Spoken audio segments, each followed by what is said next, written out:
बोलो विष्णु भगवान की जय।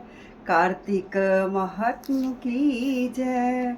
तुलसी माता की जय। भज मन नारायण नारायण नारायण। भज मन नारायण नारायण नारायण। लक्ष्मी नारायण नारायण नारायण। भज मन नारायण नारायण नारायण।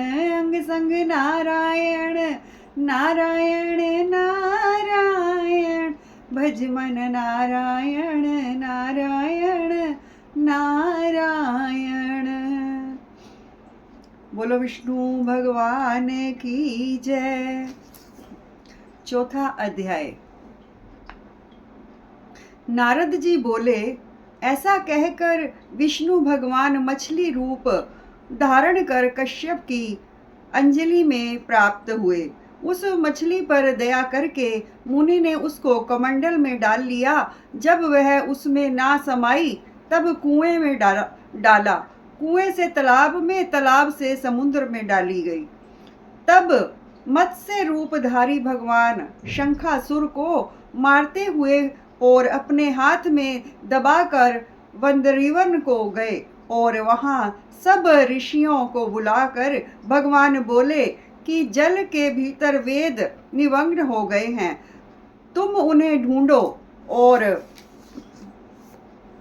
शीघ्रता पूर्वक जल में से निकालकर रहस्य समेत ले आओ, जब तक मैं सब देवताओं समेत प्रयाग में निवास करूंगा। नारद जी बोले, तब तपोबली उन मुनियों ने बीज और यज्ञ मंत्रों सहित वेदों का उद्धार किया। उन ऋषियों में से जिसने जो निकाला वह भाग उसी ऋषि के नाम से प्रसिद्ध हुआ।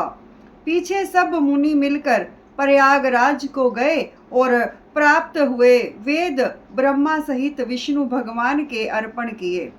संपूर्ण वेदों को पाकर ब्रह्मा जी ने प्रसन्न हो देव और ऋषियों सहित अश्वमेघ यज्ञ किया। यज्ञ के अंत में देवता गंधर्व यज्ञ पन्नग गुहक पृथ्वी पर दंडवत कर प्रार्थना करने लगे।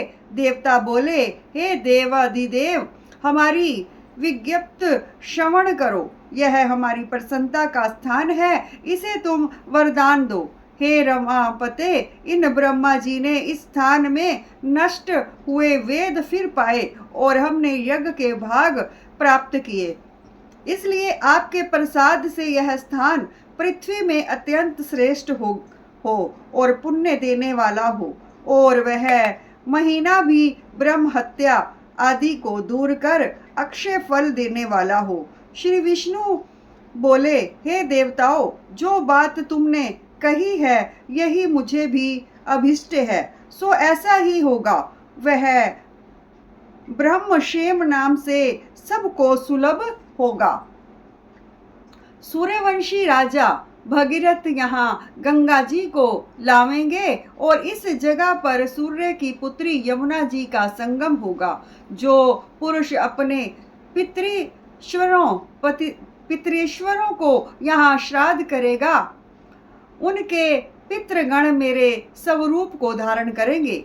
मकर संक्रांति माघ मास में प्रातः काल स्नान करने से उनके दर्शन मात्र से ही संपूर्ण पाप नष्ट हो जाते हैं। जैसे सूर्य से अंधेरे का नाश हो जाता है, और उनको मैं सालोक्य, समीप्य और सारूप्य इन तीनों प्रकार की मुक्ति क्रम से देता हूँ। हे मुनिवरों, मैं सर्वज्ञ रूप से बद्री वर में सदैव निवास करता हूँ। जो फल और स्थान 100 वर्ष से मिलता है वह तुमको वहां एक दिन में ही प्राप्त होवेगा। उस स्थान के दर्शन करने वाले मनुष्य जीवन मुक्त हो जाते हैं। सूत जी बोले, विष्णु देवताओं से ऐसे कहकर ब्रह्मा जी सहित वही अंतर ध्यान हो गए और इंद्रादिक देवता भी अंशों से यहाँ रहकर अंतर ध्यान हो गए। जो मनुष्य शुद्ध चित्त से इस पवित्र कथा को सुनते हैं उनको प्रयागराज और बद्री वन में जाने का फल मिलता है। बोलो विष्णु भगवान की जय, तुलसी माता की जय। भज मन नारायण नारायण नारायण, भज मन नारायण नारायण नारायण। लक्ष्मी नारायण नारायण नारायण, भज मन नारायण नारायण नारायण।